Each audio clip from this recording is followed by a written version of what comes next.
It's that super flow, no, she must flow. Yeah,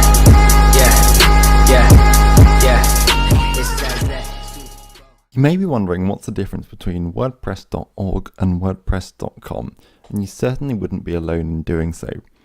Over the next couple of minutes, I'm just going to clear up any confusion you might have between the two websites.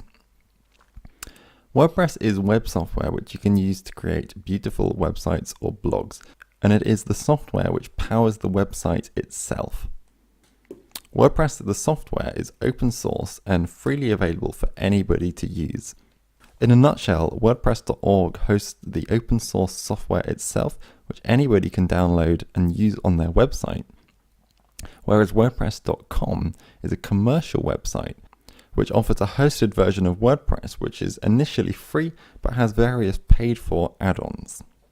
So the question when deciding whether to use WordPress.org or WordPress.com is essentially a question of whether to download and host the WordPress software yourself by using the WordPress software from WordPress.org in combination with a web host of your own, or whether to use the pre-hosted version of WordPress on WordPress.com. I'm just going to explain in a little bit more detail the pros and cons of each of those.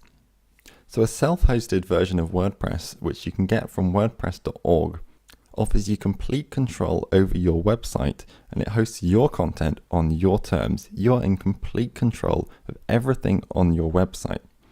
And that means you can install your own themes and plugins, including any premium themes or plugins which you might get from a premium theme and plugin maker such as mythemeshop.com. And with those themes and plugins, you can more or less do anything you want with your website. You can make any customizations you want, including editing the code that powers the website by going into the theme editor and changing the code. And whilst you might not want to do this yourself or might not want to do this right now, in the future it offers future-proof ability. And if you ever want to hire someone, for example, to make more advanced changes to your website, then you've got that option available to you.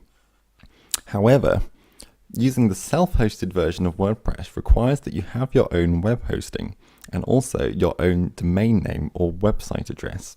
Web hosting and website addresses are typically available from anywhere from about $5 per month, although some hosts offer introductory deals which are cheaper.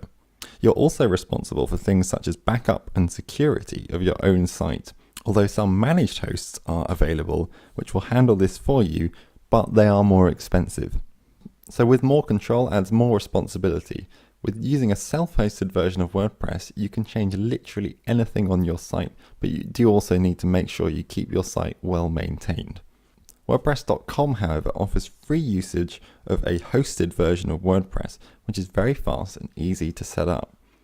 You'll see if you go to WordPress.com, you can just click Create Website, and then add in your site address, and click Create Site. Add in some details,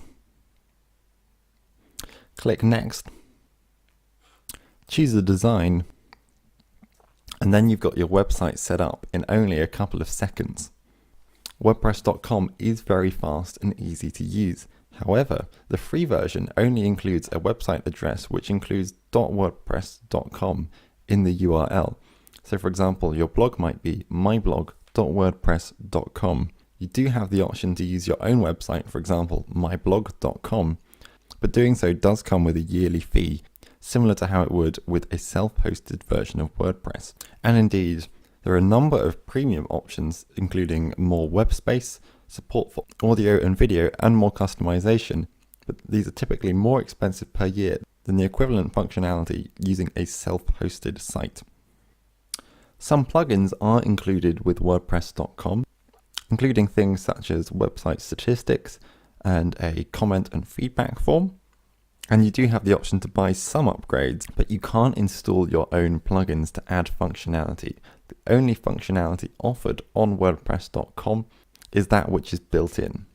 And indeed, you can choose between hundreds of themes on WordPress.com, and some of these are free and some of these are paid. But you can't install your own themes, so if you don't like the ones available, you're not going to be able to add your own premium or free themes. What's more, you can't edit the code either, so there's limited scope for customization in the future. With WordPress.com, you don't control the platform which powers your site, which means you have much less scope for customization. But if you are looking to get set up quickly at low cost, then WordPress.com may be the one for you. So that's the difference between the two. Using a self-hosted version of WordPress on WordPress.org is suitable for those needing flexibility, extra functionality through custom themes and plugins, and indeed the ability to change the code that powers the site. And also you have full control over the content. WordPress.com is best for those wanting a fast, simple site, but who don't want the scope for customization, custom themes, custom plugins, extra functionality in the future. Of course, you can find details about WordPress.org and WordPress.com at WordPress.org and WordPress.com respectively. Thank you very much for watching. It's that she flow, no, she my flow, yeah.